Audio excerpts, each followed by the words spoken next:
Hello there. My name is Richard Hulvey. I am a cognitive therapist and speech language pathologist. It is July 2026. I wanted to come on and make this video to share a new idea or proposal of an idea that could be made into a program or a specific method of intervention with patients who have mild traumatic brain injury, and it has a great applicability for therapy use, and it addresses something extremely important. So I'm just going to share this to you. It's something I've made, this document. I'm going to give you an overview. I call this Discourse Context Updating Therapy. It's a preliminary clinical framework for cognitive communication rehabilitation following brain injury. And just an introduction, one of the most common complaints reported by individuals following brain injury is not simply poor memory, but rather difficulty maintaining continuity of ongoing conversation. That's almost always reported. Patients frequently describe losing their train of thought, forgetting what another person was saying midway through the conversation, becoming mentally blank, etc. I always have patients report this to me, and I was thinking, how could I work to help this? And traditional cognitive rehabilitation often conceptualizes these complaints as deficits in either attention, short term memory, or executive functioning. So they look at it individually. They don't try to integrate it into like a functional, contextual based therapy application. So examples like of individual tasks for attention, short term memory, etc., would be recalling word lists, repeating sentences, remembering appointments, completing divided attention tasks. All are great, but I want something better than that. And they may not fully address dynamic cognitive demands of natural conversation, which is where I like hit it home. Is right there. We need to get it better in natural conversation for these patients. It's also conversation. It's fundamentally different from all standardized cognitive tasks. Um, if you think about it, it's continuously changing a conversation. Speakers naturally introduce new ideas. They interrupt themselves. They shift emotional tone. They reference previous experiences. They transition between hypothetical to real life events, quote other people. All of these like pragmatic functions. So complicated, so hard, right? That's why this type of communication skill evolves like almost into our 20s, like the frontal lobe.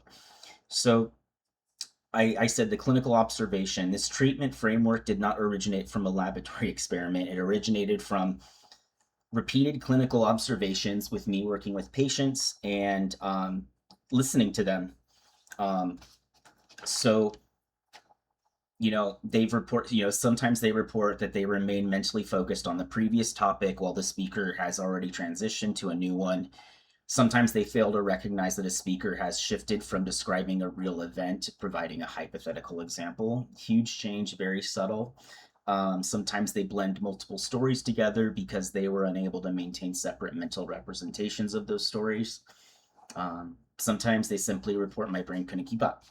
So I'm like, okay, this is just a different approach because most cognitive therapy asks patients to remember information, and this framework asks patients to remain synchronized with information across time. And when synchronization fails, the listener experiences confusion, delayed comprehension, topic blending, and just complete breakdown, usually, of comprehension, right? And engaging with their communication partner.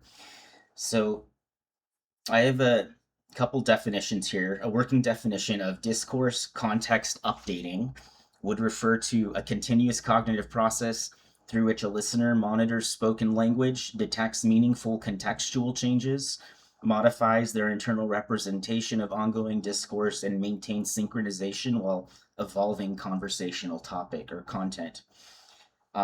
This process occurs continuously throughout everyday communication.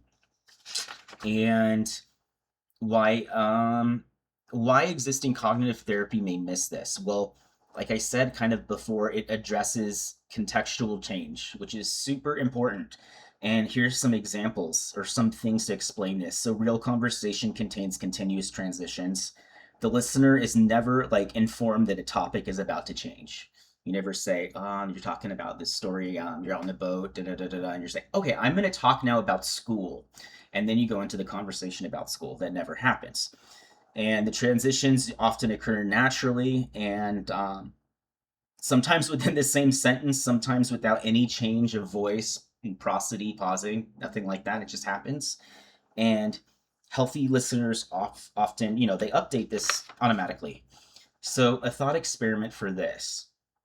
If I said, yesterday I took my dog hiking in the mountains, immediately my brain constructs the mental representation. I visualize yesterday hiking dog mountains personal experience. It becomes part of our conversational mode and current focus. Okay. Now, imagine the speaker continues saying, the vegetarian says arthritis medication has improved mobility in older dogs. Your brain updates. Now, imagine the speaker continues, speaking of prescriptions, have you renewed your car insurance? Nothing in the sentence is grammatically incorrect. Nothing is difficult vocabulary. Yet individuals immediately experience a brief moment of confusion. Why? Because the conversational model they were maintaining no longer fits the incoming information. Simple. We understand this. Okay, so another thing I have with kind of this framework is defining contextual lag.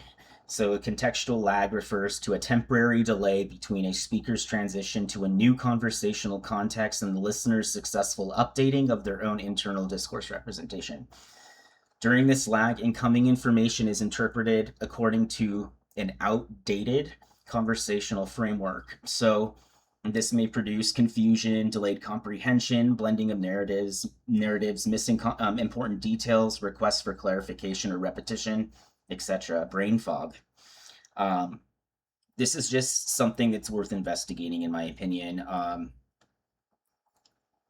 because it depends less on remembering like every word that is spoken and more upon continuously maintaining synchronization with the individual, with communication and the ongoing comprehension and natural flow of engagement. If this was like clinically meaningful, this idea and therapy approach, it would not focus exclusively on memory. The clinical applications or implications, it could target narrative attention, context monitoring, transition detection, context updating, narrative separation, pragmatic interpretation, working memory integration, metacognitive awareness.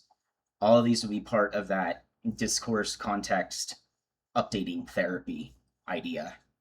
So I just wanted to introduce this as like a preliminary conceptual framework that I want to get feedback on, and I would love to do research in something like this. Go to a university, collaborate with a professor, and do a PhD study on it. Acquire the right subject groups, do the right testing, and if anyone wants to give me feedback, tell me if this is something you think that's novel, applicable, or any ideas, contribute. So I just wanted to share this. Hope everyone is doing well out there in the world. All right, take care. Bye.